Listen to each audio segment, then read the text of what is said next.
வேலூரை சார்ந்த பத்திரிகை சகோதரர்களை பார்ப்பதில் ரொம்ப மகிழ்ச்சி. ரொம்ப நாள் ஆச்சு உங்களை எல்லாம் பார்த்து. இன்றைய காலகட்டத்துல வந்தே பாரத்ல வந்து நான் இறங்கியிருக்கேன். இது பொதுமக்களுக்கு எவ்வளவு வசதியா இருக்குது. எனக்கும் வசதியா இருக்குது. வேலூருக்கு வரணும்னா சென்னையில இருந்து ஒரு 3 மணி நேரம் கார்ல வரணும். அது வந்தே பாரத்ல ஏறணும். காட்பாடி உடனே வந்துருச்சு. இது வந்து எப்படின்னா மரியாதைக்குரிய பாரத பிரதமர் அவருக்கு நெஞ்சார்ந்த நன்றியை நான் தெரிவித்துக் கொண்டேன். இந்த அளவிற்கு இப்படிப்பட்ட வசதிகள் அங்க கூட வந்தவங்க கூட நான் பேசிட்டு வந்தேன். ஒருத்தவங்க சொன்னாங்க நாங்க பெங்களூர் போறோம், ரொம்ப இலகுவா இருக்கு, நாங்க முதல் பிளைட்ல தான் போவோம். போன உடனே ஒரு பூங்கொத்து கொடுத்து வரவேற்கிறாங்க, காஃபி குடுக்கறாங்க, கார்ன்ஃபிளேக்ஸ் குடுக்கறாங்க. இதெல்லாம் வந்து பிளைட்ல கிடைக்கிற அவ்வளவு வசதியும் வந்தே பாரத்ல கிடைக்குது. மிக்க மகிழ்ச்சி. ஆக இதுதான் வளர்ச்சி. இந்த வளர்ச்சியை பொறுத்து கொள்ளாமல் ஏதோ பிரித்து ஆளுகிறதை போல ஒரு தோற்றத்தை எதிர்கட்சிகள் ஏற்படுத்துகிறது. மக்கள் அதை நம்ப மாட்டார்கள். ஏனென்றால் மரியாதைக்குரிய பாரத பிரதமரின் வளர்ச்சியை ஒவ்வொரு மக்களும் அனுபவித்துக் கொண்டிருக்கிறார்கள். அதனால இன்னைக்கு ரொம்ப மகிழ்ச்சி வந்தே பாரத்ல வந்தது. அது மட்டும் இல்ல, புல்லட் ட்ரெயின் சென்னையில இருந்து மைசூருக்கு வரப்போகுது. ஆக நாடு வளர்ச்சியடைந்த பாதையில் போக வேண்டும் என்றால் மரியாதைக்குரிய பாரத பிரதமர் மறுபடியும் பிரதமராக வர வேண்டும். இது மக்கள் தீர்மானித்து விட்டார்கள். இந்த 4 பகுதி தேர்தல் முடிஞ்ச உடனே ஏறக்குறைய பாரதிய ஜனதா கட்சி கூட்டணிக்கு எவ்வளவு இடங்கள் நம் வெற்றி வாய்ப்பை தருகிறதோ, பதவி ஏற்பதற்கு எவ்வளவு இடங்கள் வேண்டுமோ அது கிடைத்து விட்டது. இதுதான் எங்களோட அனுமானம். ஆனா எதிர்கட்சிகள் இதை பொறுத்து கொள்ளாமல் ஏதோ அவங்களுக்கு என்னமோ ரிசல்ட் தெரிஞ்சுட்டா மாதிரி முதல் பேஸ்ல இருந்து நாங்க குறைஞ்சுக்கிட்டே வரோம்னு சொல்றாங்க. நாங்க முதல் பேஸ்ல இருந்து ஏறிக்கிட்டே வரோம் அப்படின்றதான் எனது கருத்து. இன்னைக்கு டெல்லி பாத்தீங்கன்னா கெஜ்ரிவால் சொல்றாரு, என்ன சிறையில போடாம இருக்கிறதுக்கு நீங்க எனக்கு ஓட்டு போடுங்க அப்படின்னு. ஆக அவங்க எல்லாமே சுயநலத்திற்காக ஓட்டுகளை கேட்கிறார்கள். மரியாதைக்குரிய பாரத பிரதமர் மட்டும்தான் பொதுநலத்திற்காக கேட்கிறார். இன்னொன்னு, தமிழக அரசு இந்தி கூட்டணியில இருந்து கொண்டு கர்நாடகாவிலையும் தமிழ்நாட்டிலையும் ஒரே கூட்டணியில தான் இருக்காங்க. இன்னைக்கு 2.5 டிஎம்சி தண்ணீரை உடனே விடுவிக்க வேண்டும் என்று கர்நாடகாவிற்கு ஒழுங்காற்றுக்குழு இன்னைக்கு ஆணை பிறப்பித்திருக்கிறது. ஆனா தமிழக அரசு இதற்கு எந்தவித அழுத்தமும் கொடுக்க மாட்டாங்க. ஏன்னா கூட்டணி 2 இடத்துலயும் இருந்தா நிறைய தண்ணி வரும் மக்கள் நினைச்சு கொண்டிருந்தாங்க. ஸ்டாலின் எதிர்கட்சி ஆட்சி செய்யும் பொழுது நடைபயணம் போறேன், நான் காவிரி தண்ணி கொண்டு வரலன்னா இவ்வளவு போராட்டம் நடத்துவேன். காவிரி தண்ணிக்கும் போராட்டம் நடத்தினாரு, டாஸ்மாக் தண்ணிக்கும் போராட்டம் நடத்தினாரு. ஆக காவிரி தண்ணீரை கொண்டு வரல, டாஸ்மாக் தண்ணீரை அதிகமா கொண்டு கொண்டிருக்கிறாங்க. இதான் அவங்களோட சாதனையா இருந்து கொண்டு இருக்கிறது. வீட்டுக்கு முன்னால கொடி பிடித்து கொண்டு நாங்க டாஸ்மாக் எதுக்குறோம்னு சொன்னாரு. அதே மாதிரி கொடி பிடித்து காவிரி தண்ணி வரலையேன்னாரு. இன்னைக்கு அவங்க 2 கூட்டணி ஆட்சியில இருக்கும்போது கூட பேச்சுவார்த்தை நடத்தி தண்ணியை கொண்டு வர முடியல. அது முற்றிலுமாக தமிழக அரசு தோல்வி அடைந்திருக்கிறது. எல்லா இடங்களிலும் கஞ்சா.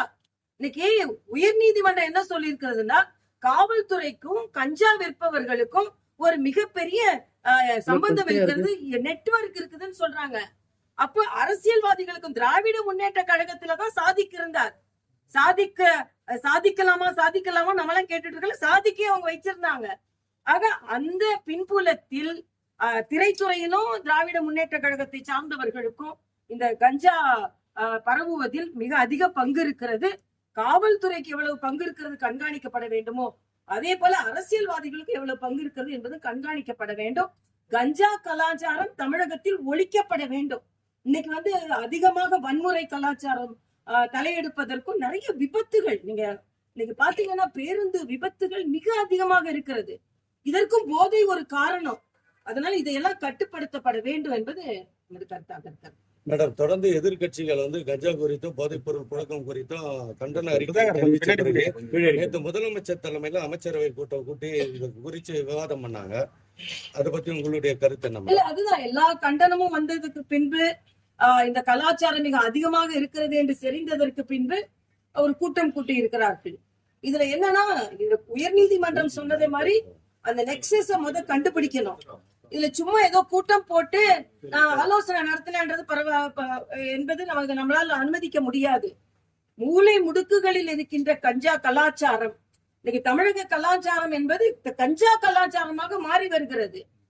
அதனால போதை கலாச்சாரமாக மாறி வருகிறது. அதனால இன்னும் இரும்பு கரம் கொண்டு இது ஒடுக்கப்பட வேண்டும் என்பது நமது கருத்து. ராமதாஸ் ஒரு அறிக்கை கொடுத்திருக்காரு. அதாவது தமிழகத்துல வந்து படிக்கின்ற மாணவர்கள் இன்க்ரீஸ் ஆயிருக்கு, பட் சீட் இல்ல அப்படின்ற மாதிரி. உங்களுடைய கருத்து? இல்ல, எல்லா இடங்களிலும் குறிப்பா இப்ப அரசாங்க பள்ளிகளிலும் அரசாங்க கல்லூரிகளையும் தேடி வருகின்ற மாணவர்கள் அதிகரித்திருக்கிறார்கள். பொறியியல் கல்லூரிக்கும் இப்ப மாணவர்கள் அதிகமாக சேர்க்கையில் இருக்க வேண்டும் என்று விரும்புகிறார்கள். இன்னைக்கு நீட்னால மக்கள் பாதிக்கப்படாமல் மக்கள் ஏழை மாணவர்களுக்கு அனுமதிக்கப்படுகின்ற ஒரு வாய்ப்பு இருக்கும்போது தன் கையில் மக்கள் படிக்கிறதுக்குள்ள வாய்ப்புகளை தமிழக அரசு இன்னும் அதிகமாக ஏற்படுத்தி தர வேண்டும் என்பதுதான் நமது கோரிக்கையாக இருக்கு. அது மட்டும் இல்ல, இன்னைக்கு 10வதுல கலைஞர் பாடம் இருக்கு, கலைஞர் பற்றிய பாடம். 9வதுலயும் கலைஞர் பற்றிய பாடத்தை வச்சாச்சு. இப்ப 8வதுலயும் ஒரு பாடத்துல கலைஞர் இருக்கிறாரு. ஏதோ ஒரு சின்ன மாற்றம் கொண்டு வந்துட்ட உடனே காவிமயமாகிறது கல்வி அப்படின்னாங்க. இன்னைக்கு கலைஞர் மயமாகி கொண்டிருக்கிறது. எந்த தலைவரை பற்றி எல்லா 8வதுல படிக்க ஆரம்பிச்சு 9வதுல கலைஞரை பத்தி படிக்க ஆரம்பிச்சு 10வதுலயும் கலைஞரை பத்தி படிக்கணும்னா ஒரு தலைவரை பற்றி எத்தனை பாட புத்தகங்களில் வைப்பீர்கள்? ஆக இதற்கு ஒரு வழிகாட்டு முறை இருக்கணும். எல்லாம் மரியாதைக்குரிய பாரத பிரதமர் சொன்னார், நம்ம அன்சங் ஹீரோஸ், அதாவது அறியப்படாத எத்தனையோ தலைவர்களின் தியாகம் இன்னும் அறியப்படாமல் இருக்கிறது. அவர்களை பற்றிய புத்தகங்களில் பாடங்கள் இடம்பெற வேண்டும். தமிழகத்துல எத்தனையோ முதலமைச்சர்கள் சிறப்பாக செயலாற்றினார்கள். இன்னைக்கு அண்ணன் இளங்கோவன் சொல்றாரு, இந்த ஆட்சிதான் காமராஜர் ஆட்சியா. எனக்கு அதை விட அதிர்ச்சியான ஒரு செய்தி இருக்கவே முடியாது. திமுக ஆட்சியை காங்கிரஸ் ஆட்சினே சொல்லிட்டாரு. ஆக இந்த 3 பாடங்களிலும் 3 வகுப்பிலும் கலைஞரை பற்றிய பாடம் இருக்க வேண்டும் என்றால் இதற்கு ஒரு வழிகாட்டு முறை இருக்கணும். எல்லா தலைவர்களை பற்றி, எத்தனை தலைவர்களை பற்றி, எத்தனை சுதந்திர போராட்ட வீரர்களை பற்றி பாடங்கள் படிக்க இருக்கணும். ஏன்னா குழந்தைகளின் மனதில் விதைப்பது எல்லாம் நல்ல விதைகளாக இருக்க வேண்டும்.